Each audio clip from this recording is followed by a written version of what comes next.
Halo sahabatku. Selamat datang kembali di channel Cerita Momo. Apa kabar kalian hari ini? Semoga selalu sehat dan dijauhkan dari orang-orang yang suka makan hati. Ya, pernah gak sih kalian ngerasain, udah berkorban mati-matian buat keluarga pasangan, malah dibalas air tuba? Dikatain numpang, dihina fisik, bahkan diusir dari rumah yang sebenarnya kalian yang bayar? Waduh, kalau ada yang ngalamin, sabar ya. Karena hari ini Momin punya cerita yang bakal mewakili perasaan kalian. Judul cerita kita kali ini adalah Tagihan Terakhir untuk Bu Salma. Ini cerita tentang kesabaran Gista yang dibalas dengan penghinaan. Tapi tenang, endingnya bakal bikin kalian puas dan bilang, rasain loh. Tapi sebelum kita masuk ke drama panasnya, Momin mau minta dukungan kalian dulu nih biar channel ini makin semangat upload cerita seru lainnya.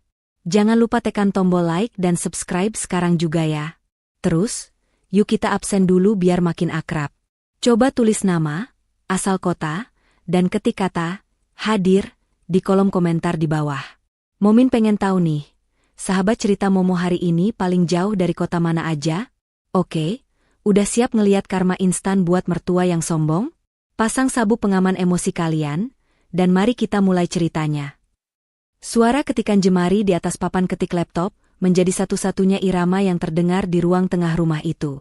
Jam dinding sudah menunjukkan pukul 1 dini hari, namun mata Gista masih terpaku pada layar yang menyala terang. Di sekelilingnya, tumpukan paket pesanan pelanggan siap kirim menggunung rapi. Inilah rutinitas Gista setiap malam, mengelola bisnis toko daring yang menjadi tulang punggung ekonomi keluarga kecilnya. Sementara itu, dengkuran halus terdengar dari kamar sebelah, tempat suaminya, Syarif, terlelap pulas tanpa beban. Pagi menyapa dengan terik matahari yang langsung menyengat. Gista baru saja selesai menyiapkan sarapan dan membereskan sisa pekerjaan semalam ketika suara riuh terdengar dari arah pintu depan. Itu suara Bu Salma, mertuanya, yang baru saja pulang dari arisan komplek. Wajah wanita parubaya itu tampak berseri-seri, tangannya menenteng sebuah tas tangan bermerek dengan warna merah menyala yang sangat mencolok. Aduh, Jeng Arum, ini loh tas yang ibu bilang kemarin. Kulit asli, impor langsung. Seru Bu Salma dengan suara yang sengaja dikeraskan, memastikan tetangga sebelah rumah bisa mendengarnya. Anak lanang ibu, si Syarif itu loh, memang paling tahu cara nyenengin orang tua. Katanya, Bu, beli aja yang paling mahal, biar ibu kelihatan berkelas. Gista yang sedang menyapu teras, hanya bisa menghela napas panjang. Hatinya mencelos mendengar kebohongan itu. Syarif? Membelikan tas seharga 5 juta rupiah? Gista ingin tertawa miris. Uang belanja bulanan saja sering kurang, boro-boro membelikan barang mewah. Itu semua dibeli menggunakan kartu kredit tambahan milik Gista yang dipegang oleh Syarif, dan tagihannya? Tentu saja Gista yang harus melunasinya akhir bulan nanti. Bu Salma melirik Gista sekilas dengan tatapan merendahkan, lalu kembali asyik berbincang dengan tetangga. Ya begitulah kalau punya anak laki-laki yang sukses dan berbakti. Nggak sia-sia ibu didik dari kecil. Gista memilih masuk ke dalam rumah, menelan rasa perih di dadanya. Ia tidak gila hormat, ia tidak butuh pujian. Tapi setidaknya, ia ingin dihargai. Bukan dianggap sebagai mesin ATM berjalan yang tidak terlihat. Siang harinya, Syarif pulang kerja lebih awal. Pria itu melempar tas kerjanya ke sofa, dan langsung berteriak memanggil istrinya. Gista, bikinin es teh manis dong, panas banget di luar. Gista yang sedang merekap penjualan bulanan segera bangkit. Ia membawakan segelas es teh manis untuk suaminya. Mas, tagihan listrik bulan ini naik lagi ya? AC di kamar ibu nyala terus 24 jam walau ibu lagi keluar. Ucap Gista pelan, mencoba membuka diskusi keuangan. Syarif menyeruput es tehnya dengan kasar lalu mendengus.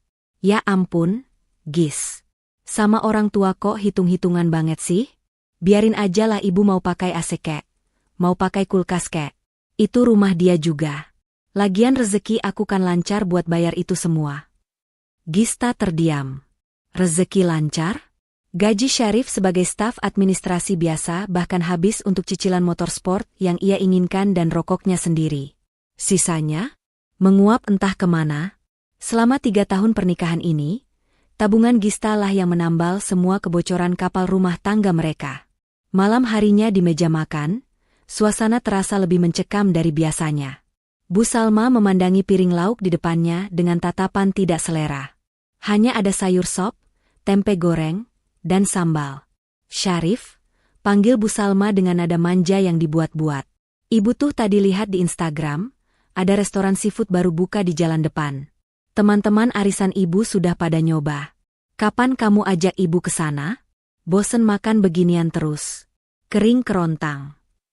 Syarif melirik Gista, memberikan kode mata agar istrinya yang menjawab. Gista menunduk, pura-pura sibuk menyendok nasi. "Nanti ya, Bu. Kalau Syarif gajian, jawab Syarif asal." "Halah, nunggu gajian kelamaan. Istrimu ini loh, kan jualannya laku keras. Masa buat nyenengin mertua sekali aja nggak bisa?" Tembak Bu Salma langsung ke arah Gista. Gista meletakkan sendoknya perlahan. "Bu, keuntungan bulan ini harus diputar lagi buat modal stok barang lebaran nanti. Lagi pula, kita baru saja bayar tagihan kartu kredit untuk tas baru ibu." Wajah Bu Salma memerah, bukan karena malu, tapi karena marah. Ia membanting sendoknya ke piring hingga menimbulkan bunyi, terang, yang nyaring. "Oh, jadi kamu ungkit-ungkit? Baru beliin tas satu aja sudah sombong. Kamu pikir anak saya nggak mampu? Asal kamu tahu ya, Gista. Tugas istri itu melayani suami dan keluarganya. Uangmu itu ya uang suami juga." Syarif hanya diam, menunduk memandangi nasinya, tidak berani membela istrinya barang satu kalimat pun. "Dan satu lagi," lanjut Bu Salma, kini matanya menatap tajam ke perut rata Gista. "Jangan cuma pinter cari duit tapi lupa kodrat. Tuh lihat si Nuri tetangga sebelah, baru nikah setahun sudah gendong bayi. Lah kamu, sudah 3 tahun, perut masih kosong melompong. Ruangan di rumah ini rasanya sepi, nggak ada tangisan bayi. Apa gunanya banyak duit kalau perempuan nggak bisa kasih keturunan? Mandul kok dipelihara." Kata-kata itu bagaikan petir yang menyambar tepat di jantung Gista. Tenggorokannya tercekat, matanya memanas. Ia menatap Syarif, berharap suaminya mengatakan sesuatu. "Itu bukan salah Gista, Bu," atau "Sabar Bu, kami sedang berusaha." Tapi tidak. Syarif justru memalingkan wajah dan pura-pura sibuk mengunyah tempe goreng, membiarkan ibunya menghujamkan belati kata-kata itu semakin dalam. Gista mengepalkan tangannya di bawah meja. Kukunya menancap di telapak tangan, menahan rasa sakit yang tak berdarah. Ia sadar, kesabarannya sedang diuji ke titik nadir. Rumah ini, orang-orang ini, semakin hari semakin menggerogoti kewarasannya. Namun malam itu, Gista masih memilih diam. Ia hanya belum tahu bahwa diamnya malam ini adalah awal dari badai besar yang akan segera ia datangkan untuk mereka. Hari-hari berlalu dengan ketegangan yang kian menebal di udara rumah itu. Setelah kejadian makan malam yang menyakitkan itu, Gista berusaha menenggelamkan dirinya dalam pekerjaan. Ia berpikir bahwa dengan menyibukkan diri, ia bisa melupakan rasa sakit hatinya. Namun, sore itu, tubuh Gista benar-benar menuntut istirahat. Kepalanya berdenyut nyeri karena kurang tidur, dan badannya terasa remuk redam setelah seharian mengurus pengiriman barang yang membludak. Rumah sedang sepi. Bu Salma sedang tidur siang di kamarnya yang sejuk ber-AC, sementara Syarif baru saja pulang dan langsung masuk ke kamar mandi untuk membersihkan diri. Gista memutuskan untuk duduk sejenak di sofa ruang tengah. Sofa empuk berwarna abu-abu itu adalah salah satu barang pertama yang ia beli dengan uang tabungannya sendiri saat mereka pindah ke rumah ini. Gista menyalakan televisi layar datar 50 inci yang terpampang gagah di dinding, barang mewah lain yang juga dibeli dari hasil keringatnya. Ia memilih saluran hiburan ringan, berharap tawa dari acara komedi bisa sedikit mengendurkan saraf-sarafnya yang tegang. Gista menyandarkan punggungnya, memejamkan mata sejenak sambil mendengarkan suara televisi. Untuk pertama kalinya dalam minggu ini, ia merasa sedikit rileks. Ia merasa berhak menikmati fasilitas di rumahnya sendiri barang sejenak. Namun, ketenangan itu tidak bertahan lama. Suara langkah kaki yang dihentakkan dengan keras terdengar mendekat. Gista membuka matanya dan melihat Bu Salma keluar dari kamar dengan wajah masam. Rambutnya masih sedikit berantakan bangun tidur, namun aura permusuhan sudah terpancar jelas dari sorot matanya.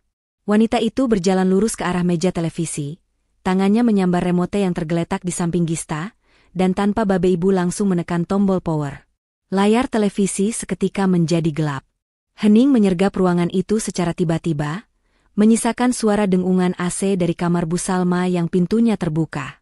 Gista terperanjat. "Bu, kenapa dimatikan?"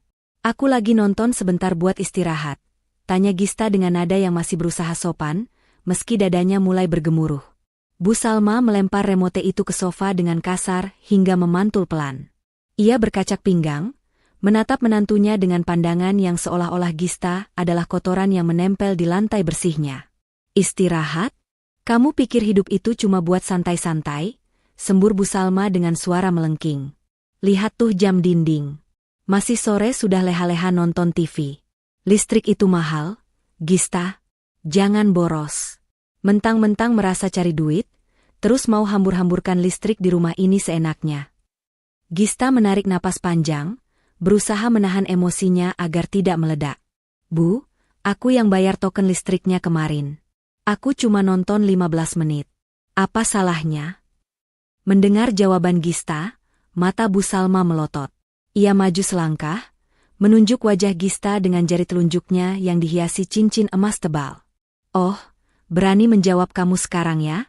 Merasa hebat karena bayar token recehan itu?" Tepat saat itu, pintu kamar mandi terbuka.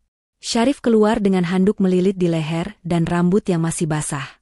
Ia melihat ketegangan antara istri dan ibunya. Gista menoleh ke arah suaminya dengan tatapan memohon. Tatapan yang menyeratkan keputusasaan, meminta suaminya untuk sekali saja menjadi penengah, untuk sekali saja mengatakan pada ibunya bahwa Gista berhak duduk di sana. Bahwa Gista juga pemilik rumah ini. "Mas." Lirih Gista. Syarif berhenti sejenak, melihat ibunya yang sedang murka dan istrinya yang tampak rapuh. Namun, alih-alih membela atau setidaknya melerai, Syarif justru membuang muka. Ia mengambil ponselnya dari atas meja makan, pura-pura sibuk mengecek pesan, seolah-olah ia tidak melihat dan tidak mendengar apapun yang terjadi di ruang tengah itu. Melihat respons anaknya yang pasif, Bu Salma merasa di atas angin. Ia merasa mendapat dukungan diam-diam dari Syarif. Senyum sinis tersungging di bibirnya. Ia kembali menatap Gista dengan penuh kemenangan. "Dengar ya," ucap Bu Salma dengan nada dingin yang menusuk tulang. "Pergi ke kamarmu, perempuan mandul. Ruangan ini milikku. Rumah ini milik anak laki-lakiku. Kamu itu di sini cuma numpang. Kalau nggak bisa kasih keturunan, setidaknya jangan bikin tagihan listrik bengkak dengan tontonan nggak guna itu." Kalimat itu meluncur begitu saja tanpa saringan. Perempuan mandul. Ruangan ini milikku. Dunia Gista seakan berhenti berputar detik itu juga. Ia tidak lagi mendengar suara bising kendaraan dari luar. Yang terdengar di telinganya hanyalah denging panjang yang menyakitkan. Ia menatap sofa yang ia beli, televisi yang ia cicil, dinding rumah yang catnya ia pilih dan ia bayar. Semuanya tiba-tiba terasa asing. Bu Salma mengibaskan tangannya seolah mengusir lalat. "Sana masuk. Bikin sakit mata saja lihat kamu duduk di situ kayak nyonya besar." Gista perlahan bangkit berdiri. Tidak ada air mata yang jatuh kali ini. Rasa sedih yang biasanya muncul kini berganti menjadi sesuatu yang dingin dan keras di dalam dadanya. Ia menatap Syarif sekali lagi. Suaminya itu kini sudah duduk di kursi makan, membelakangi mereka, asyik menggulir layar ponselnya seolah Gista tidak eksis. Sikap Syarif yang memalingkan wajah itu jauh lebih menyakitkan daripada bentakan Bu Salma. Itu adalah pengkhianatan dalam bentuk yang paling sunyi. Gista sadar sepenuhnya sekarang. Ia bukan lagi istri di rumah ini. Ia bukan menantu. Ia hanyalah orang asing yang dimanfaatkan dompetnya. Tanpa mengucapkan sepatah kata pun, Gista membalikkan badan. Langkah kakinya terasa berat namun pasti menuju kamarnya.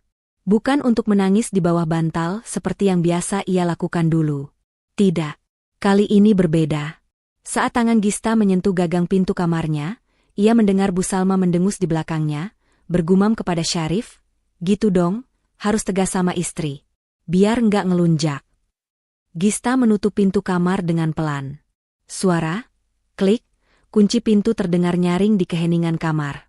Ia bersandar di balik pintu, menatap sekeliling ruangan yang selama 3 tahun ini menjadi saksi bisu pengorbanannya. Tatapannya jatuh pada koper hitam di atas lemari pakaian. Koper yang sudah lama berdebu karena tidak pernah dipakai liburan. Sebuah keputusan besar telah diambil. Bukan dengan teriakan, bukan dengan pertengkaran, tapi dengan keheningan yang mematikan. Besok, rumah ini akan mendapatkan kejutan yang sesungguhnya. Di balik pintu kamar yang terkunci rapat, Gista berdiri mematung. Hening. Tidak ada isak tangis yang pecah, tidak ada air mata yang tumpah membasahi pipi. Rasa sakit yang tadi menghunjam jantungnya perlahan bermetamorfosis menjadi sebuah ketenangan yang dingin dan menakutkan. Kalimat, "Ruangan ini milikku," yang diucapkan Bu Salma masih terngiang. Namun kini kalimat itu bukan lagi sebuah hinaan, melainkan sebuah sinyal kebebasan. Gista bergerak cepat. Ia menarik kursi kayu ke dekat lemari, memanjatnya sedikit untuk menjangkau koper hitam berukuran sedang yang tersimpan di bagian paling atas. Debu tipis menyelimuti koper itu, simbol dari liburan dan perjalanan yang selalu tertunda, karena uangnya selalu dialihkan untuk memenuhi gengsi mertua. Gista menurunkan koper itu, membersihkannya dengan sekali usap, lalu membukanya lebar-lebar di atas kasur. Ia tidak memasukkan banyak pakaian. Hanya beberapa setel baju kerja, pakaian santai secukupnya, dan perlengkapan mandi. Ia tidak mengambil gaun-gaun pesta yang pernah dibelikan Syarif, yang sebenarnya dibeli pakai uang Gista juga, karena ia tidak ingin membawa kenangan apapun yang melekat pada kepalsuan rumah ini. Gista beralih ke meja kerjanya di sudut kamar. Ia memasukkan laptop, pengisi daya, dan hard disk eksternal. Benda-benda inilah nyawanya, sumber penghasilan yang selama ini menghidupi 3 mulut di rumah ini. Tanpa benda-benda ini, Gista hanyalah wanita biasa, tapi dengan benda-benda ini, ia adalah wanita mandiri yang tak terhentikan. Lalu, ia membuka laci paling bawah lemari, tempat ia menyimpan sebuah map plastik tebal berwarna biru.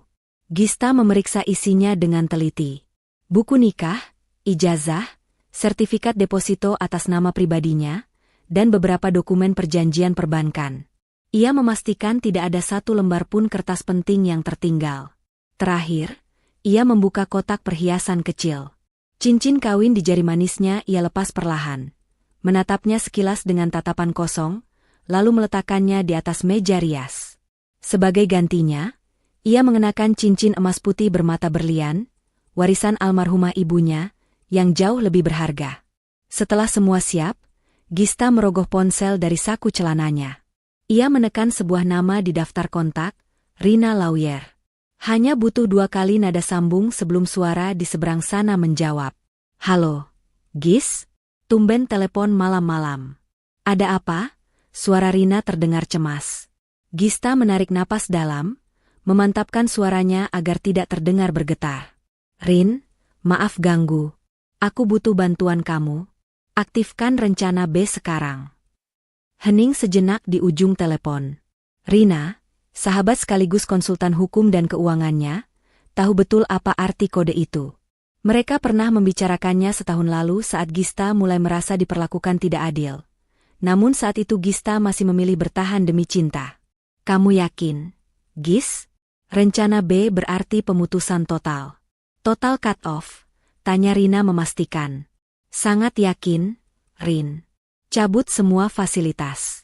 Blokir kartu tambahan yang dipegang Syarif, bekukan rekening bersama, dan siapkan surat pencabutan penjaminan utang ke bank besok pagi-pagi sekali. Aku ingin semua akses keuangan mereka mati total dalam 24 jam. "Oke, dimengerti. Aku proses malam ini juga lewat sistem perbankan prioritas. Besok pagi surat fisiknya akan dikirim kurir. Kamu di mana sekarang?" "Aku keluar malam ini. Aku akan menginap di apartemen studio lamaku." "Makasih ya, Rin." "Hati-hati, Gis. You deserve better." Tutup Rina. Gista mematikan sambungan telepon. Ia menutup resleting koper dengan gerakan tegas. Bunyi zip yang nyaring terdengar seperti suara penutup peti mati bagi pernikahannya. Gista menyeret koper itu keluar kamar. Roda koper bergemuruh pelan di lantai keramik. Saat ia melewati ruang tengah, Bu Salma dan Syarif masih ada di sana. Bu Salma sedang memijat kakinya sambil menonton televisi yang sudah dinyalakan kembali, sementara Syarif sedang merokok sambil main game di ponselnya. Mereka berdua menoleh kaget mendengar suara roda koper. Syarif yang pertama bereaksi. Ia menurunkan ponselnya, matanya membelalak melihat Gista yang rapi dengan koper di tangan. "Loh, Gis? Mau kemana bawa koper malam-malam gini?" tanyanya dengan nada bingung, seolah amnesia dengan kejadian 1 jam yang lalu. Gista tidak menjawab. Ia bahkan tidak menoleh. Ia terus berjalan menuju pintu utama dengan pandangan lurus ke depan. Bu Salma mendengus keras, merasa drama menantunya ini terlalu berlebihan. "Halah, Rif. Biarin aja. Paling dia cuma mau ngancem minggat ke rumah temannya. Biasa, perempuan kalau lagi sensitif suka cari perhatian," ucap Bu Salma dengan nada meremehkan. Gista membuka pintu depan. Angin malam langsung menerpa wajahnya. Melihat Gista benar-benar melangkah keluar tanpa pamit mencium tangan suaminya, emosi Bu Salma tersulut. Ia bangkit dari sofa dan berteriak ke arah punggung Gista yang semakin menjauh. "Heh, pergi sana kalau berani. Jangan kira kami bakal nyariin kamu. Dasar istri pembangkang. Diusir sedikit saja langsung kabur," teriak Bu Salma lantang, suaranya memecah keheningan malam komplek. "Jangan balik ke sini kalau tidak bawa cucu. Rumah ini nggak butuh perempuan mandul yang cuma bikin sempit ruangan." Langkah Gista sempat terhenti sejenak di ambang pagar. Syarif diam saja di posisinya, tidak beranjak mengejar, yakin bahwa istrinya hanya menggertak. Gista tidak membalas teriakan itu. Ia tidak berbalik untuk memaki. Ia hanya melanjutkan langkahnya menuju taksi online yang sudah menunggunya di depan gerbang. Sopir taksi dengan sigap memasukkan kopernya ke bagasi. Saat Gista masuk ke dalam mobil dan pintu tertutup, ia melihat dari kaca jendela. Syarif dan Bu Salma masih berdiri di teras. Wajah mereka terlihat sombong dan angkuh, merasa menang karena berhasil mengusir pengganggu di rumah mereka. Mereka tidak tahu bahwa saat mobil Gista melaju meninggalkan pekarangan itu, nyawa dari rumah itu pun ikut pergi bersamanya. "Sesuai aplikasi ya, Bu?" tanya sopir taksi. "Iya, Pak. Jalan saja.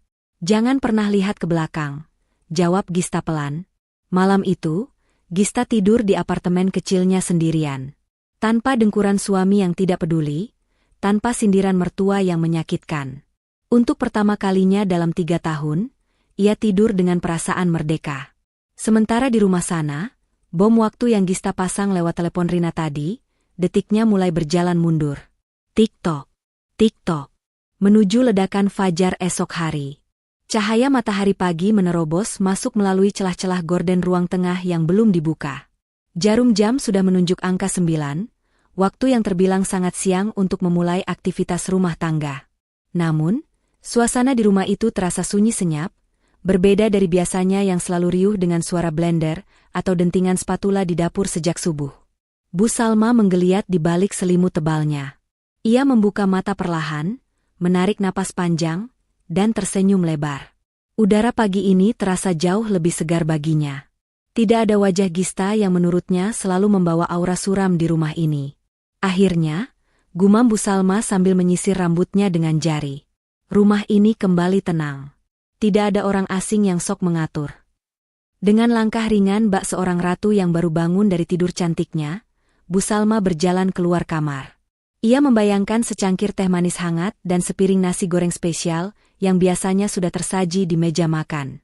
Meskipun ia sering menghina masakan Gista, lidahnya tidak bisa memungkiri bahwa ia selalu menghabiskan sarapan buatan menantunya itu.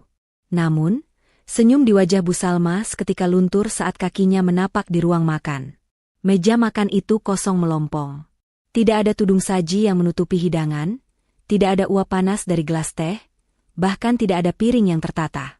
Yang ada hanya remah-remah kerupuk sisa makan malam kemarin yang belum sempat dibersihkan, karena Gista sudah keburu pergi. "Syarif!" teriak Bu Salma, suaranya langsung meninggi memecah keheningan pagi. "Syarif, bangun." Pintu kamar Syarif terbuka setengah. Pria itu keluar dengan wajah bantal, matanya masih menyipit menahan kantuk. Kaos oblongnya kusut, rambutnya mencuat ke sana kemari.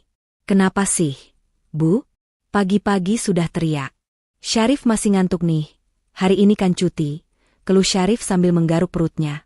"Lapar, Rif. Ibu lapar. Ini istri kamu yang manja itu benar-benar keterlaluan ya. Pergi minggat sih boleh saja, Tapi Mbok ya sadar diri masak dulu buat suami dan mertua sebelum pergi. Masa meja makan kosong begini? Omel Bu Salma sambil menunjuk-nunjuk meja makan yang bersih dari makanan. Syarif menguap lebar, tidak terlalu mempedulikan omelan ibunya. Ia berjalan gontai menuju kulkas 2 pintu yang berdiri di sudut dapur. Ya sudah, Bu. Masak telur aja sendiri. Gampang kan? Tangan Syarif menarik gagang pintu kulkas. Hawa dingin berhembus keluar, tapi pemandangan di dalamnya membuat mata Syarif terbelalak. Kosong. Rak-rak kaca di dalam kulkas itu nyaris tak berpenghuni. Biasanya, kulkas itu penuh sesak dengan stok daging, sayuran segar, buah-buahan potong, susu kemasan mahal kesukaan Bu Salma, dan berbagai macam minuman dingin. Tapi sekarang, hanya ada 1 botol air mineral yang isinya tinggal setengah, sebutir telur ayam yang cangkangnya retak, dan toples sambal yang sudah mengering di pinggirannya. Loh, kok kosong? Syarif bergumam bingung. Ia baru ingat, biasanya setiap hari Jumat adalah jadwal Gista belanja bulanan untuk mengisi stok. Dan kemarin adalah hari Jumat. Gista pergi sebelum sempat mengisi lumbung makanan mereka. Apa kata kamu? Kosong? Bu Salma ikut melongok ke dalam kulkas. Wajahnya langsung berkerut jijik melihat kekosongan itu. Astagfirullah. Benar-benar istri durhaka. Dia sengaja mau bikin kita mati kelaparan. Rif, tegas sekali dia. Belum sempat emosi mereka mereda karena urusan perut, tiba-tiba terdengar suara yang sangat mengganggu telinga. Tuit tuit tuit tuit. Suara alarm token listrik. Nadanya konstan, nyaring, dan memburu. Tanda bahwa daya listrik di rumah itu sudah masuk ke level kritis. Bu Salma menutup telinganya. Aduh, matikan suara itu, Rif. Berisik sekali. Kepala ibu jadi pusing mendengarnya. Syarif mendengus kesal. Ia melirik ke arah meteran listrik di dinding dekat pintu depan. Lampu indikatornya sudah berkedip merah dengan cepat. Habis pulsanya, Bu. Kemarin kan Gista bilang sudah mau habis. Ya isi dong. Masa nunggu ibu yang manjat dinding buat isi token? Sentak Bu Salma. Syarif merogoh saku celananya, mencari ponsel. Dengan gerakan malas, ia membuka aplikasi perbankan di ponselnya. Namun, jempolnya terhenti di atas layar. Ia ingat saldo di rekening pribadinya tinggal Rp200.000, sisa uang jajan bulan ini. Biasanya, ia tinggal minta transfer ke Gista atau Gista yang mengisinya secara otomatis dari jarak jauh. Ah, malas banget harus keluar uang sendiri, gerutu Syarif dalam hati. Ia memasukkan kembali ponselnya ke saku. Kenapa diam saja? Cepat isi, desak Bu Salma. Nanti sajalah, Bu. Paling sebentar lagi juga diisi sama Gista. Jawab Syarif enteng sambil berjalan menuju sofa dan merebahkan dirinya di sana. Dia kan bisa isi lewat HP dari mana saja. Gista itu orangnya nggak tegaan, Bu. Mana mungkin dia biarin ibu kepanasan tanpa AC. Paling sekarang dia lagi mantau CCTV rumah lewat HP-nya. Nunggu kita kesusahan, terus dia isi deh biar dianggap pahlawan. Bu Salma mengangguk setuju, merasa analisis anaknya masuk akal. Ia ikut duduk di sofa, mengabaikan suara tweet-tweet yang terus berbunyi setiap detik. Iya juga ya. Dia pasti cuma gertak sambal. Paling sekarang dia lagi nangis-nangis di kamar hotel murah. Nunggu kamu telepon minta dia pulang. Syarif nggak akan telepon, Bu. Biarin aja. Nanti kalau uangnya habis juga pulang sendiri, sujud di kaki ibu, sahut Syarif dengan nada angkuh. Betul itu. Jangan kasih hati. Biar dia tahu rasa gimana susahnya hidup tanpa suami. Tambah Bu Salma. Ya sudah. Pesan makanan lewat aplikasi saja. Rif. Ibu mau bubur ayam yang mahal itu, yang toppingnya banyak. Pakai akun kamu yang tersambung ke kartu kredit Gista itu loh. Syarif mengangguk. Ia kembali mengeluarkan ponselnya dan memesan 2 porsi bubur ayam spesial beserta sate-sateannya. Total harganya hampir Rp100.000. Harga yang tak masuk akal untuk sarapan bubur, tapi mereka tidak peduli. Toh, bukan uang mereka. Pesanan terkonfirmasi. Syarif tersenyum puas. Beres, Bu. Makanan datang, kita tinggal duduk manis. Gista boleh pergi, tapi fasilitas jalan terus. Mereka berdua tertawa kecil, menertawakan kepergian Gista yang mereka anggap sebagai lelucon belaka. Mereka menikmati pagi itu dengan keyakinan penuh bahwa dunia mereka baik-baik saja.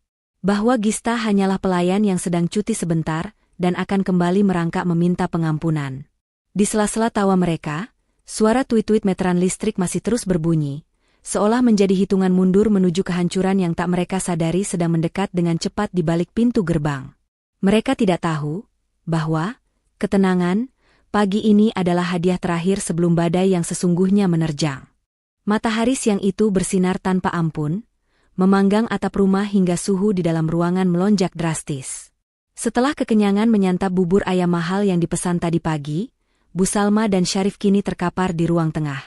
Namun, kenyamanan semu yang mereka rasakan mendadak sirna tepat pada pukul 2 siang. Suara tuit-tuit yang sejak pagi menjadi latar suara yang menyebalkan, tiba-tiba berhenti. Bukan karena diisi tokennya, melainkan mati total. Kipas angin dinding yang sedang berputar kencang mendadak melambat, baling-balingnya berputar lesu hingga akhirnya diam tak bergerak. Lampu indikator TV mati. Suara dengungan mesin kulkas di dapur pun senyap seketika. Loh? Mati? Bu Salma terlonjak kaget dari posisi tidurnya. Keringat sebesar biji jagung mulai muncul di pelipisnya. Syarif, ini listriknya beneran mati. Panas banget ini, astaga.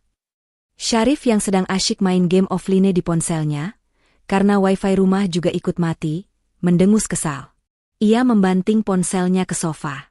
Ah, sialan. Gista ini benar-benar ngelunjak ya, Bu. Masa sampai jam segini belum diisi juga? Sengaja banget dia mau nyiksa kita. Telepon dia. Marahin. Perintah Bu Salma sambil menyambar sebuah majalah mode tua di atas meja, menggunakannya untuk mengipasi lehernya yang mulai lengket oleh keringat. Dasar perempuan nggak tahu diuntung. Udah numpang, fasilitas nggak dijaga. Syarif mencoba menelpon lagi, tapi hasilnya nihil. Nomor Gista tidak aktif. Rasa gerah bercampur emosi membuat suasana rumah itu semakin panas, melebihi suhu udara di luar. Di tengah omelan Bu Salma yang tiada henti mengutuk menantunya, tiba-tiba terdengar suara yang mengejutkan mereka berdua. DUG, DUG, DUG. Suara gedoran di pintu pagar depan terdengar sangat keras dan tidak sabaran. Bukan ketukan tamu yang sopan, melainkan hantaman yang seolah menuntut perhatian segera. Syarif dan Bu Salma saling pandang. Sedetik kemudian, senyum kemenangan merekah di bibir Bu Salma. Ia tertawa kecil, tawa yang terdengar sangat puas. Nah, itu dia, seru Bu Salma sambil menunjuk arah pintu depan dengan kipas majalahnya. Dengarkan, Rif, itu pasti istrimu pulang. Lihat tuh, ngetuknya keras banget. Pasti dia panik karena nggak bisa masuk. Kuncinya kan dia tinggal di meja ria semalam. Syarif menyeringai, memperbaiki posisi duduknya menjadi lebih santai. Pasti dia kepanasan di luar, Bu. Atau mungkin dia lari-lari dikejar tukang ojek, karena nggak punya uang tunai buat bayar. Jangan langsung dibuka, Rif. Cegah Bu Salma cepat saat melihat Syarif hendak bangkit. Biarin dulu. Biar dia gedor-gedor sampai tangannya sakit. Biar dia tahu rasa gimana rasanya diabaikan. Tadi pagi kita kelaparan dia diam saja. Sekarang giliran dia kita jemur di teras. DUG, DUG, DUG. Gedoran itu terdengar lagi, kali ini lebih keras dan disertai suara guncangan pada pagar besi. Syarif, panggil Bu Salma.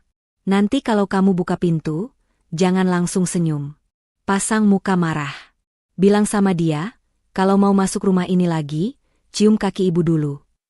Beres, Bu. Tenang aja. Syarif bakal kasih pelajaran biar dia nggak berani minggat-minggat lagi. Setelah membiarkan gedoran itu berlangsung selama hampir 5 menit, Syarif akhirnya berdiri. Ia berjalan menuju pintu depan dengan langkah yang sengaja dilambat-lambatkan.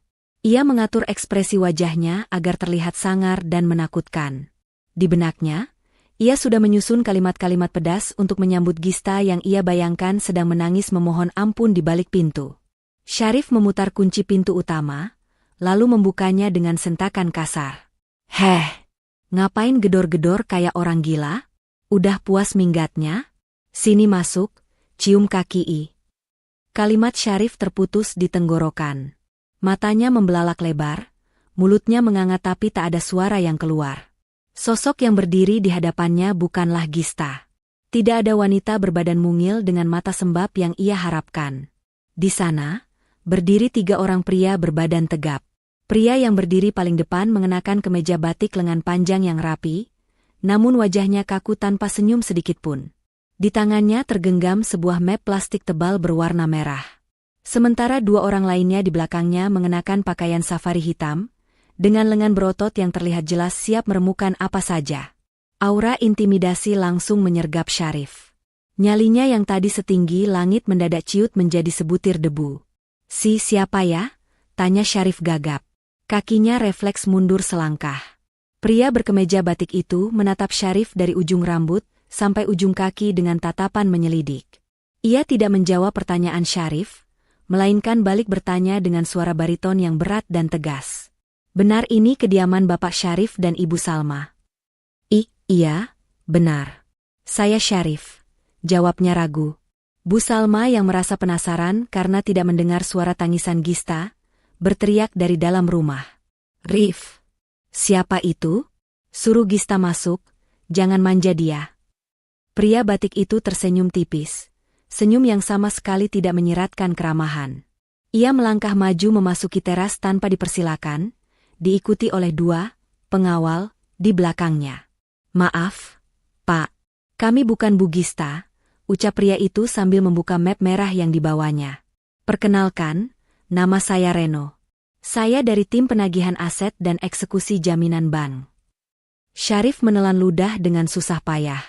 Kata, penagihan, dan eksekusi, terdengar sangat asing dan mengerikan di telinganya.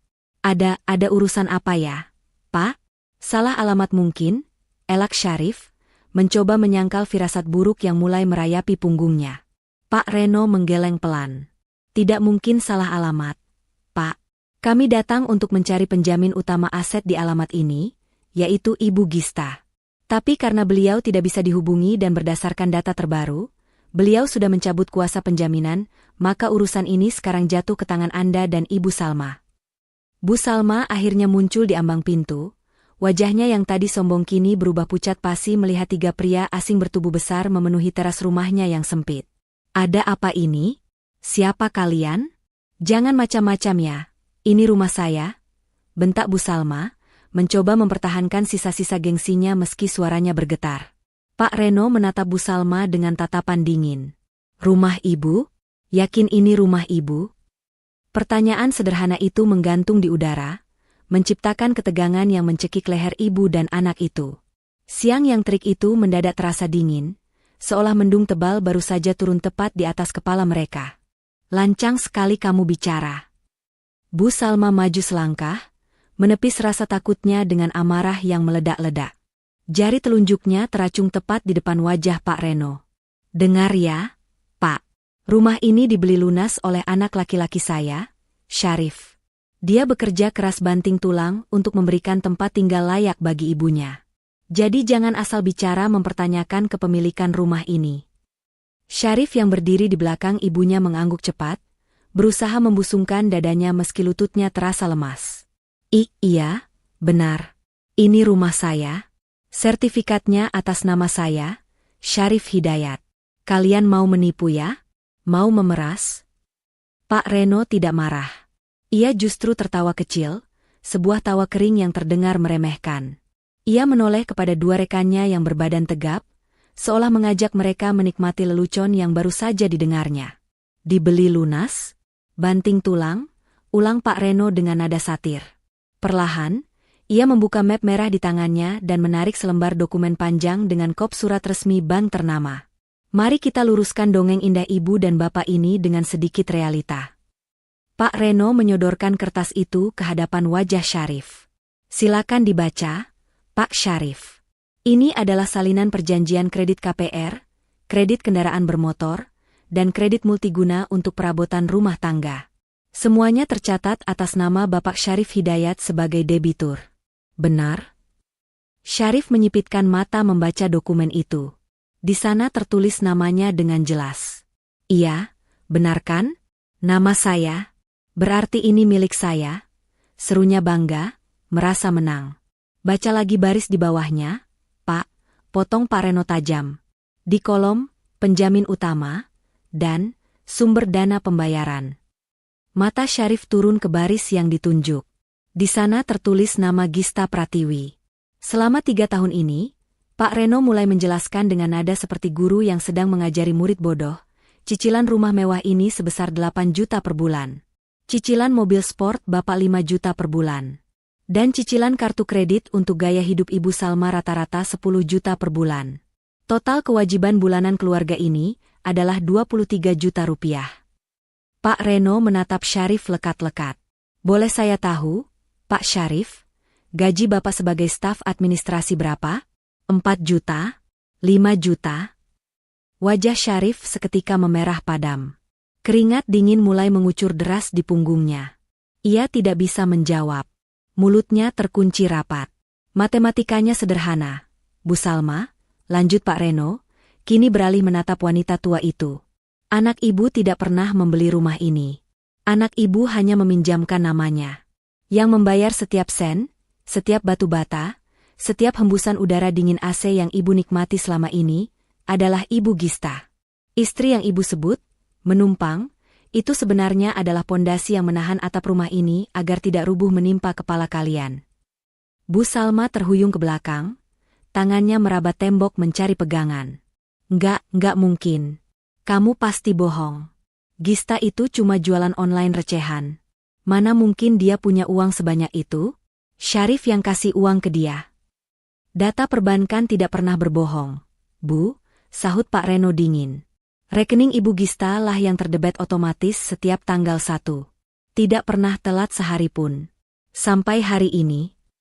Pak Reno menutup map merahnya dengan bunyi plak yang keras. Pagi ini, pukul 8 WIB, kantor kami menerima surat notaris dari Ibu Gista. Beliau secara resmi mengundurkan diri sebagai penjamin utang Bapak Syarif dan mencabut akses auto debit dari rekening pribadinya. Beliau menyatakan tidak lagi bertanggung jawab atas 1 rupiah pun hutang yang ada di alamat ini. Keheningan yang mencekam menyelimuti teras rumah itu. Syarif merasa kakinya tidak lagi menapak di bumi. Dunia fantasinya, di mana ia adalah kepala keluarga yang sukses dan kaya raya, hancur berkeping-keping dalam hitungan detik. Jadi, suara Pak Reno berubah menjadi sangat serius dan mengancam. Karena penjamin utama sudah mundur, maka status kredit ini jatuh tempo sekarang juga. Bank tidak percaya pada kapasitas bayar Pak Syarif yang maaf, pas-pasan. Kami meminta pelunasan sisa hutang total sebesar 850 juta rupiah, atau penyitaan aset akan dilakukan. 800 juta? Gumam Syarif dengan suara parau. Benar. Dan karena Ibu Salma tadi berteriak lantang, ruangan ini milikku. Maka silakan Ibu buktikan kepemilikan itu dengan membayar tagihannya. Kalau tidak bisa bayar, maka ruangan ini, detik ini juga, kembali menjadi milik bank. Bu Salma menatap nanar ke arah rumah di belakangnya. Rumah yang selalu ia banggakan di depan teman-teman arisannya. Rumah tempat ia mengusir Gista dengan sombongnya. Ternyata, tanpa Gista, rumah ini hanyalah tumpukan hutang. Tunggu, Pak, beri kami waktu. Syarif mencoba bernegosiasi, suaranya gemetar hebat. Saya akan hubungi istri saya. Gista pasti cuma salah paham. Dia pasti mau bayar lagi. Jangan disita dulu. Pak Reno menggeleng tegas. Ibu Gista sudah memblokir akses negosiasi dari pihak kami untuk membantu kalian. Instruksinya jelas, tagih ke pemakai, atau angkut barangnya. Pak Reno melirik jam tangannya yang mewah. Kalian punya waktu 1 jam untuk mengosongkan barang-barang pribadi. Setelah itu, tim eksekusi barang bergerak akan masuk mengambil apa yang menjadi jaminan. TV, kulkas, sofa, dan mobil di garasi. Semuanya. Nggak bisa gitu dong. Bu Salma menjerit histeris. Itu barang-barang saya. Saya yang pilih warnanya. Saya yang pakai setiap hari. Ibu yang pakai, tapi Gista yang bayar, potong Pak Reno telak. Dan karena Gista sudah berhenti bayar, maka barang itu bukan milik ibu lagi. Pak Reno memberi isyarat pada 2 anak buahnya. Mereka maju mendekat ke pintu, bersiap-siap. 1 jam, Pak Syarif, Bu Salma. Waktu berjalan dari sekarang. Saran saya, jangan buang waktu untuk menangis. Mulailah mengepak baju, karena malam ini kalian tidak akan tidur di sini lagi. Syarif jatuh terduduk di lantai teras. Kakinya benar-benar lumpuh. Ia menatap ibunya, berharap ada keajaiban.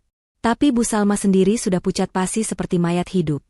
Mulutnya komat-kamit menyebut nama Gista, bukan dengan doa, tapi dengan kutukan yang bercampur penyesalan mendalam. Di kejauhan, awan hitam mulai berkumpul, seolah alam semesta pun setuju bahwa hari penghakiman bagi keluarga ini telah tiba. 1 jam. 60 menit. Waktu yang biasanya terasa lama saat menunggu antrean, kini terasa secepat kedipan mata bagi Syarif dan Bu Salma. Panik bukan lagi kata yang tepat untuk menggambarkan suasana di ruang tengah itu, ini adalah kekacauan total. Bu Salma mondar-mandir di ruang tamu seperti setrika panas, tangannya meremas-remas ujung daster batiknya. Keringat bercucuran membasahi wajahnya yang penuh bedak, membuatnya luntur tak karuan. Syarif, cepat lakukan sesuatu. Jangan cuma bengong, jerit Bu Salma histeris. Suaranya melengking tinggi, membuat 2 orang berbadan tegap yang menjaga pintu depan menoleh dengan tatapan datar. Telepon istrimu itu. Bilang ibu sakit. Bilang ibu mau mati. Biar dia merasa bersalah dan cepat transfer uang. Pokoknya ibu nggak mau tahu, orang-orang seram ini harus pergi sebelum tetangga lihat. Syarif yang duduk gemetar di sofa, tangannya sibuk menekan layar ponsel dengan frustrasi. Jempolnya menekan ikon kontak bernama, istriku, untuk yang ke-10 kalinya dalam 5 menit terakhir. Nggak bisa, Bu, nggak nyambung, teriak Syarif putus asa. Ia menempelkan ponsel ke telinganya, berharap mendengar suara lembut Gista. Tapi yang terdengar hanyalah suara operator yang dingin dan tanpa emosi, nomor yang Anda tuju sedang sibuk. Cobalah beberapa saat lagi. Coba pakai WhatsApp. Kirim pesan suara. Nangis kalau perlu, desak Bu Salma sambil mengguncang bahu anaknya kasar. Syarif membuka aplikasi pesan instan itu. Namun, harapannya seketika hancur lebur. Foto profil Gista yang biasanya bergambar wajah tersenyum manis kini hilang, berganti menjadi siluet abu-abu kosong. Status online-nya tidak terlihat. Centang 1. Abu-abu. Diblokir, Bu. Semuanya diblokir, lirih Syarif, wajahnya memucat seperti kain kafan. Instagram, Facebook, WhatsApp, telepon biasa. Gista benar-benar memutus akses ke saya. Dasar perempuan ular. Maki Bu Salma sambil menghentakkan kakinya ke lantai. Berani-beraninya dia blokir suami sendiri. Kurang ajar. Ini pasti dia rencanakan. Dia mau membunuh kita pelan-pelan. Di sudut ruangan, Pak Reno masih berdiri tenang sambil melihat jam tangannya. Sisa 45 menit, Pak Syarif. Saya belum melihat ada inisiatif pembayaran. Apakah Bapak mau membayar lewat mobile banking sekarang? Mumpung saya bawa mesin EDC. Mata Syarif berbinar sedikit. Ia teringat sesuatu. Dompetnya. Ia merogoh saku belakang celananya dan mengeluarkan dompet kulit berwarna coklat. Dengan tangan gemetar, ia menarik sebuah kartu kredit berwarna hitam mengkilap. Kartu platinum. Kartu sakti yang selama ini ia banggakan di depan teman-teman tongkrongannya. Kartu yang selalu sukses digesek untuk mentraktir makan malam mewah atau membeli gadget terbaru. Saya bayar dendanya dulu, seru Syarif dengan napas memburu. Ia bangkit dan menghampiri Pak Reno. Berapa minimal yang harus saya bayar biar kalian pergi dari sini hari ini? 10 juta? 20 juta? Gesek saja kartu ini. Syarif menyodorkan kartu itu dengan penuh harap. Dalam pikirannya, kartu ini adalah penyelamat. Limitnya ratusan juta, dan selama ini tidak pernah gagal. Gista selalu memastikan tagihannya lunas setiap bulan. Pak Reno menerima kartu itu, menatapnya sekilas, lalu memasukkannya ke dalam mesin EDC yang ia bawa. Syarif menahan napas. Bu Salma berhenti mondar-mandir, matanya terpaku pada mesin kecil di tangan Pak Reno. Detik-detik yang menentukan nasib mereka. Pak Reno menekan nominal, lalu meminta Syarif memasukkan PIN. Syarif menekan 6 digit angka dengan cepat. Processing. Tulisan itu muncul di layar kecil. Hening. Hanya suara napas Syarif yang terdengar menderu. BF. Layar mesin itu berubah warna menjadi merah. Sebuah struk kecil keluar perlahan. Pak Reno merobeknya dan membacanya dengan suara lantang. Decline. Kartu dibekukan. Syarif terbelalak. Apa? Nggak mungkin. Coba lagi. Mungkin sinyalnya jelek. Pak Reno menggeleng, tapi menuruti permintaan Syarif. Ia menggesek sekali lagi. Hasilnya sama. Decline. Kartu ini sudah dilaporkan hilang atau dicuri oleh pemegang utama pagi ini.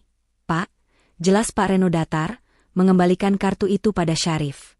Pihak bank langsung memblokir semua transaksi. Kartu ini sekarang tidak lebih berharga daripada potongan plastik sampah. Lutut Syarif lemas. Ia ambruk kembali ke sofa.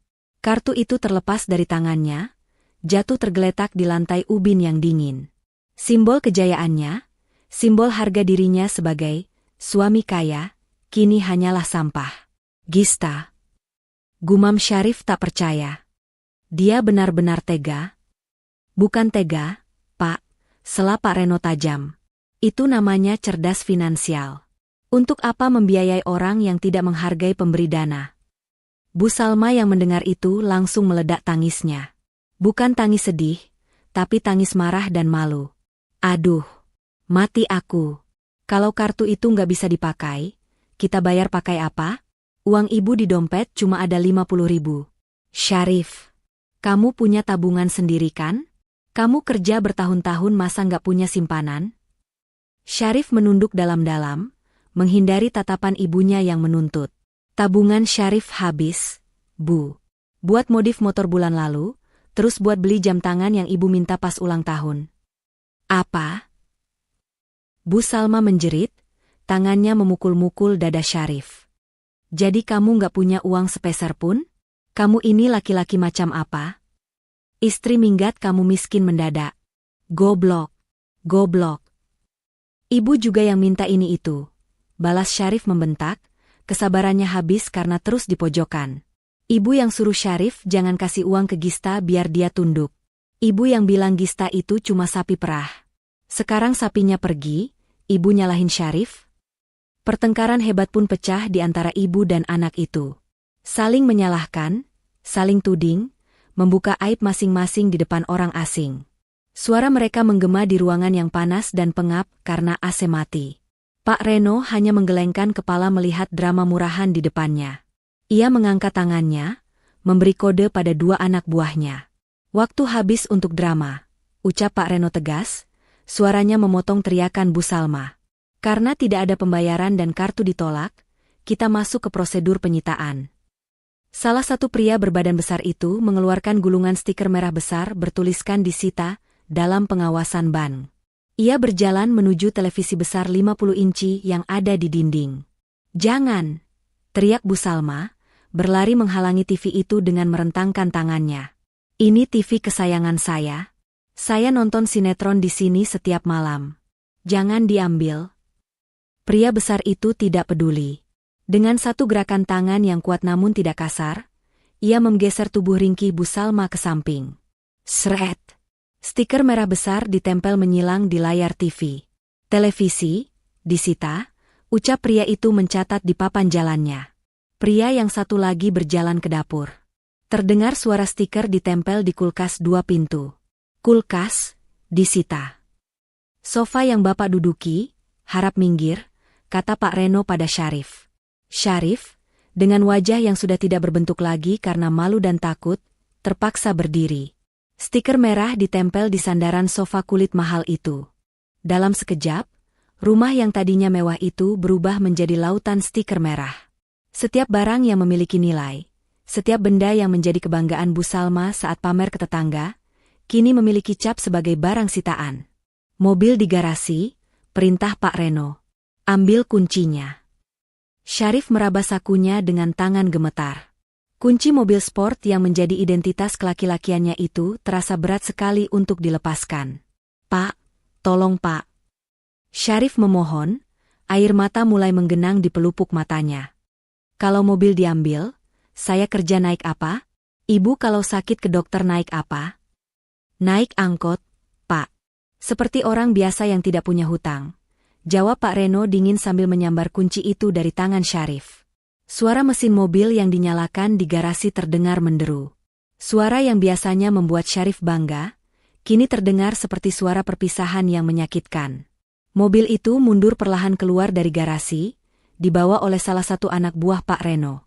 Syarif dan Bu Salma berdiri kaku di tengah ruang tamu yang kini penuh stiker merah. Mereka tidak punya uang, tidak punya kendaraan, dan sebentar lagi tidak punya atap. Fasilitas yang selama ini mereka anggap hak, telah dicabut sampai ke akar-akarnya. Mobil tim penagih utang itu sudah lama menghilang dari pandangan, membawa serta satu-satunya kendaraan yang tersisa di garasi. Namun, jejak kehancuran yang mereka tinggalkan masih terasa begitu nyata. Di dalam rumah yang kini remang-remang karena matahari mulai terbenam, stiker-stiker merah bertuliskan, dalam pengawasan, menyala seperti mata setan yang mengawasi dari setiap sudut. Di layar TV, di pintu kulkas, di sandaran sofa, bahkan di mesin cuci di belakang. Rumah mewah itu kini tak ubahnya seperti gudang barang rongsokan yang menunggu diangkut. Syarif duduk bersila di lantai ruang tengah yang dingin. Sofa empuk miliknya sudah tidak boleh diduduki sembarangan karena segel merah itu. Ia menatap nanar ke arah ponselnya. Baterainya tinggal 15%, dan ia tidak bisa mencasnya karena listrik mati total. Powerbank ada di dalam tas kerja yang tertinggal di mobil yang baru saja disita. Panas. Rintih Bu Salma. Ia berbaring di karpet tipis, mengibaskan secari kardus bekas ke wajahnya. Rif, nyalain genset dong. Ibu nggak kuat, napas ibu sesak kalau gelap dan panas begini. Syarif tertawa. Tawa yang kosong dan hampa. Genset? Ibu lupa? Genset itu dijual 2 bulan lalu buat nambahin beli tas ibu yang warna merah itu. Ibu bilang, alah, listrik jarang mati ini, mending buat gaya. Bu Salma terdiam sejenak, lalu mendengus marah. Ya kamu sebagai kepala rumah tangga harusnya mikir. Jangan nurut-nurut aja. Sekarang lihat, ibu menderita begini. Langit di luar semakin gelap. Tanpa lampu yang menyala, bagian dalam rumah itu perlahan tertelan kegelapan pekat. Hanya cahaya bulan samar yang masuk dari jendela, menciptakan bayangan-bayangan menyeramkan dari perabotan yang ditempeli stiker. Nyamuk mulai berdatangan, mendengung lapar di telinga mereka, seolah tahu ada 2 manusia yang sedang tidak berdaya di sana. Lapar. Keluh Bu Salma lagi. Pesan makanan lagi sana, Rif. Pakai aplikasi yang bayar nanti itu loh, yang pay-later itu. Nggak bisa, Bu. Jawab Syarif lelah.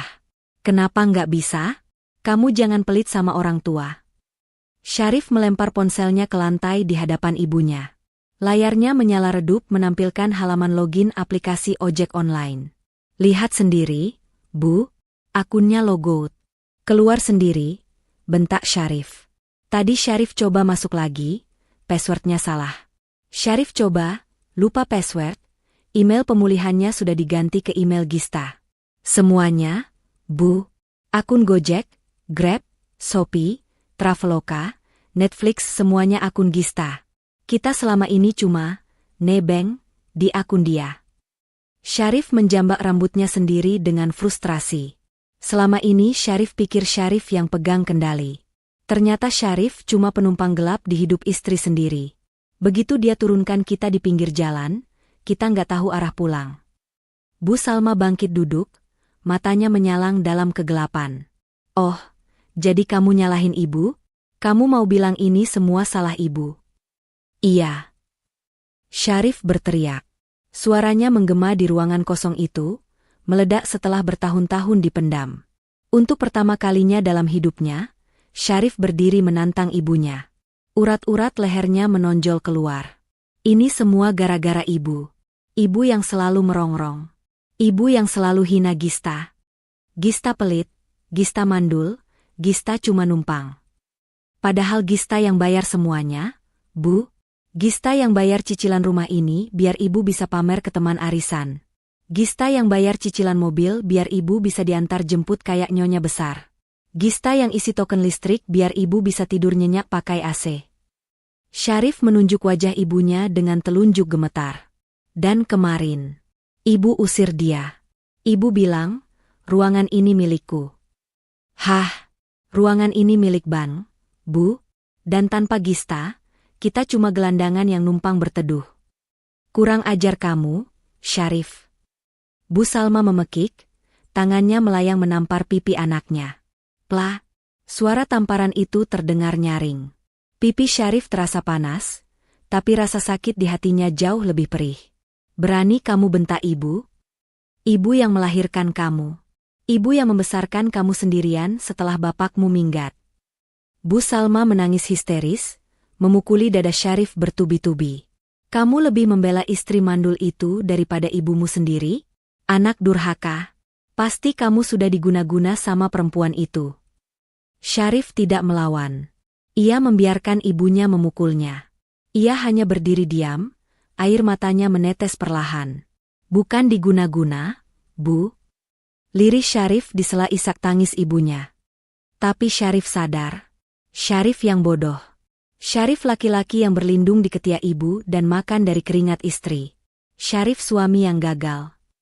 Syarif mundur perlahan, menjauh dari ibunya yang kini terduduk lemas di lantai sambil meraung-raung. Sekarang nikmati, Bu, ucap Syarif dingin. Nikmati, ruangan milik ibu, ini. Panas. Banyak nyamuk. Dan besok pagi, kita harus angkat kaki karena rumah ini akan digembok Bang. Syarif berjalan meraba-raba dinding menuju kamarnya. Ia ingin tidur. Ia ingin memejamkan mata dan berharap saat bangun nanti, ini semua hanya mimpi buruk. Berharap saat ia membuka mata, ada aroma nasi goreng buatan Gista dan senyum manis istrinya yang menyambut pagi. Tapi saat ia sampai di pintu kamar, ia sadar itu tidak mungkin terjadi. Di pintu kamarnya pun tertempel stiker merah yang sama. Bahkan tempat tidurnya, tempat ia dan Gista pernah bermimpi membangun masa depan, kini sudah menjadi barang sitaan. Malam itu, di dalam rumah mewah yang gelap gulita di kawasan elit, terdengar suara tangisan dua orang manusia yang saling menyalahkan. Perut mereka perih karena lapar, kulit mereka bentol digigit nyamuk. Tapi yang paling sakit adalah kenyataan yang menghantam ulu hati. Langit di atas kepala mereka benar-benar telah runtuh, dan tidak ada lagi tangan lembut Gista yang akan menahannya. Syarif meringkuk di lantai kamar tanpa alas, memeluk lututnya. Di kegelapan itu, ia membisikkan satu nama dengan penuh penyesalan yang terlambat. Gista, maafin Mas. Namun, tidak ada jawaban. Hanya suara jangkrik dari taman belakang yang seolah menertawakan nasib mereka. Di luar sana, dunia terus berputar. Orang-orang makan enak, tidur nyenyak. Sementara Syarif dan Bu Salma terjebak dalam neraka yang mereka ciptakan sendiri. Pagi itu, Syarif melangkah keluar dari rumah dengan penampilan yang jauh dari kata layak. Kemeja kerjanya kusut masai karena dipakai tidur semalaman di lantai, wajahnya berminyak, dan aroma tubuhnya mulai apek karena tidak mandi. Air di kamar mandi sudah habis dan pompa air mati total tanpa listrik. Ia berjalan kaki menyusuri trotoar, mengabaikan tatapan aneh orang-orang yang berpapasan dengannya. Mobil sportnya sudah tidak ada, uang di dompetnya nihil. Satu-satunya tujuannya adalah kantor Rina, sahabat Gista, yang alamatnya pernah ia lihat sekilas di kartu nama. Beruntung, jarak kantor hukum Rina tidak terlalu jauh.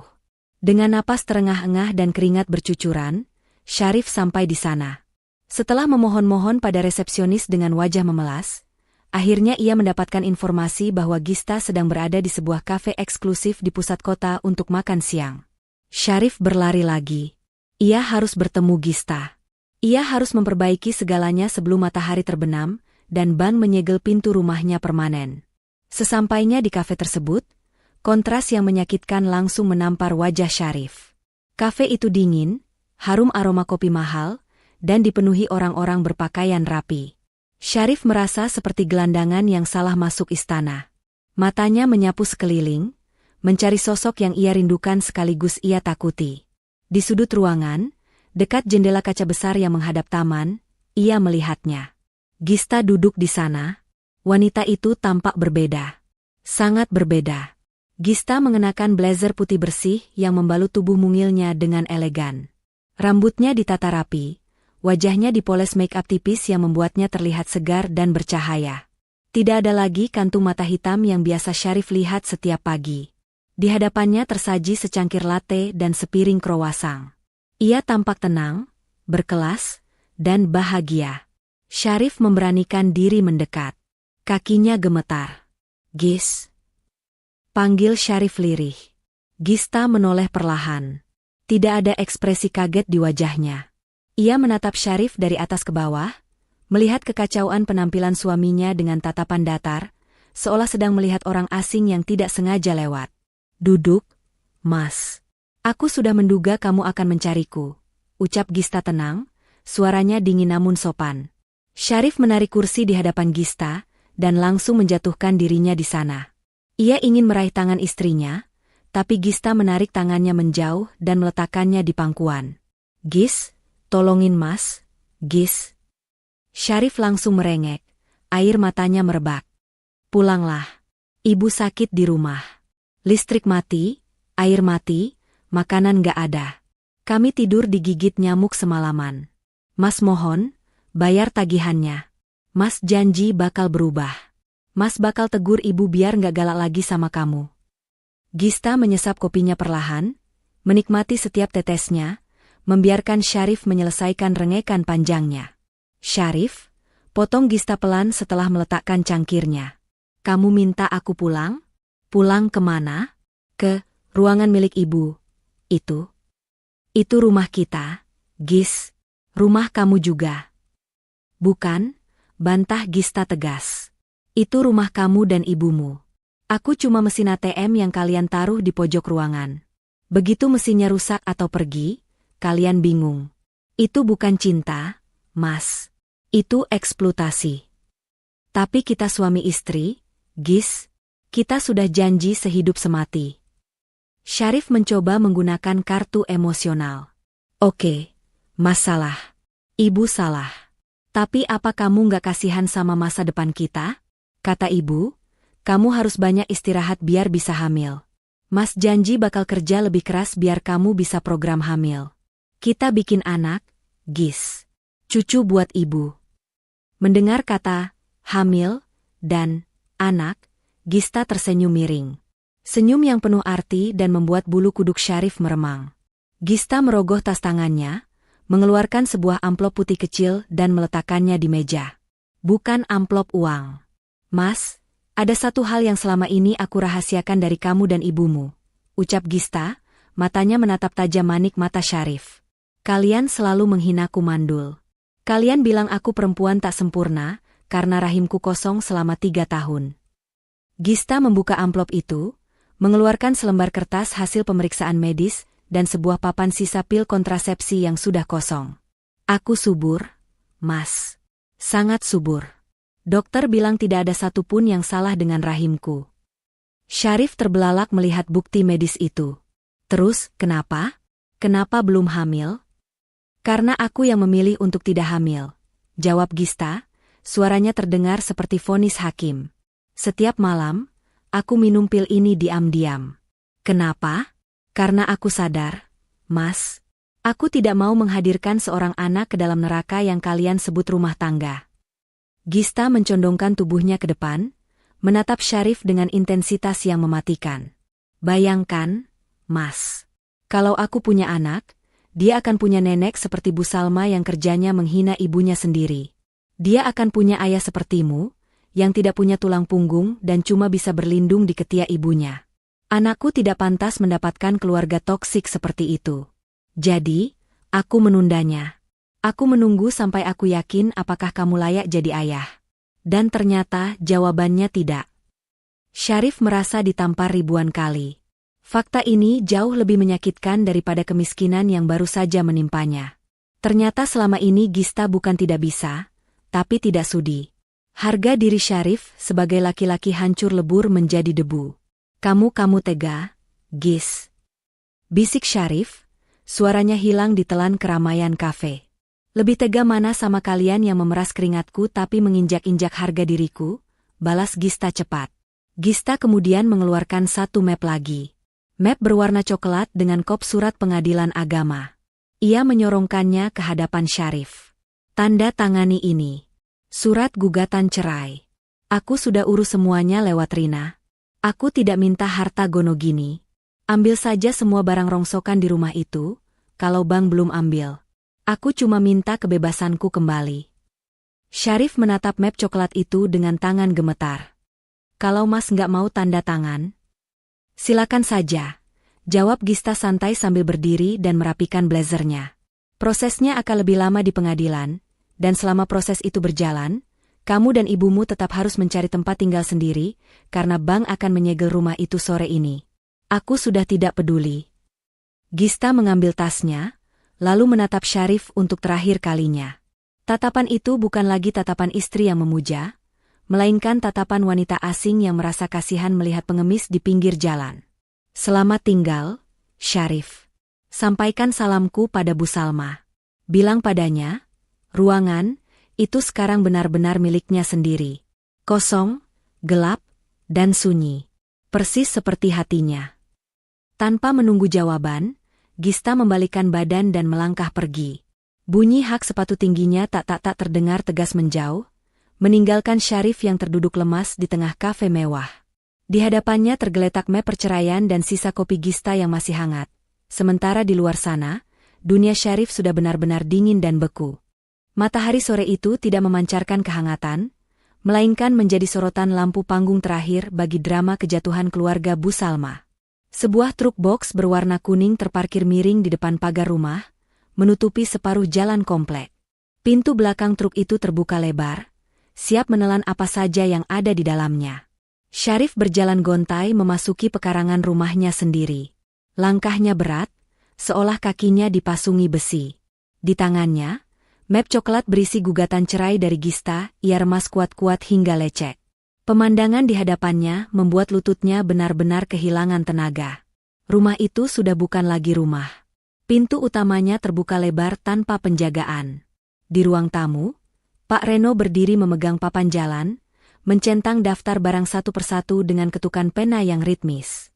Sementara itu, para kuli panggul berseragam biru sibuk mengangkut harta benda kebanggaan Bu Salma. Awas, hati-hati. Itu sofa kulit asli Italia, teriak Bu Salma. Namun, teriakan itu tidak memiliki wibawa lagi. Bu Salma tidak berdiri dengan angkuh seperti biasa. Wanita paruh baya itu kini duduk bersimpuh di lantai teras yang berdebu. Rambutnya awut-awutan, wajahnya kusam tanpa make-up, dan di tangannya ia memegang kipas anyaman bambu butut, satu-satunya benda yang tidak mau disita ban karena tak bernilai harganya. Syarif melihat sofa abu-abu tempat ia biasa malas-malasan diangkat oleh dua orang berotot melewati ibunya. Bu Salma mencoba menggapai kaki sofa itu, menangis meraung-raung. Jangan Aan. Itu tempat duduk saya. Saya mau duduk di mana kalau itu diambil? Ratap Bu Salma. Minggir, Bu. Jangan menghalangi kerja petugas. Ucap salah satu kuli itu datar, terus berjalan menuju truk tanpa mempedulikan air mata Bu Salma. Menyusul di belakangnya, televisi 50 inci, kulkas 2 pintu yang kini kosong melompong, hingga lemari pajangan kristal, semuanya diangkut keluar. Tetangga-tetangga komplek mulai berkerumun di depan pagar. Jeng Arum dan ibu-ibu arisan lainnya yang dulu sering dipameri tas baru oleh Bu Salma, kini berdiri menonton dengan tatapan campur aduk. Ada yang kasihan, tapi lebih banyak yang berbisik-bisik mencibir. Tuh kan, apa saya bilang. Gayanya si selangit, ternyata hutang semua, bisik Jeng Arum cukup keras hingga terdengar ke telinga Bu Salma. Bu Salma menunduk dalam-dalam, menutupi wajahnya dengan kipas butut itu.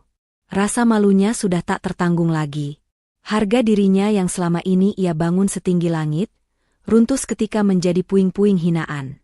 Syarif menghampiri ibunya, lalu duduk berjongkok di sebelahnya. Bu. Panggil Syarif parau. Bu Salma menoleh. Matanya bengkak. Syarif. Mana Gista?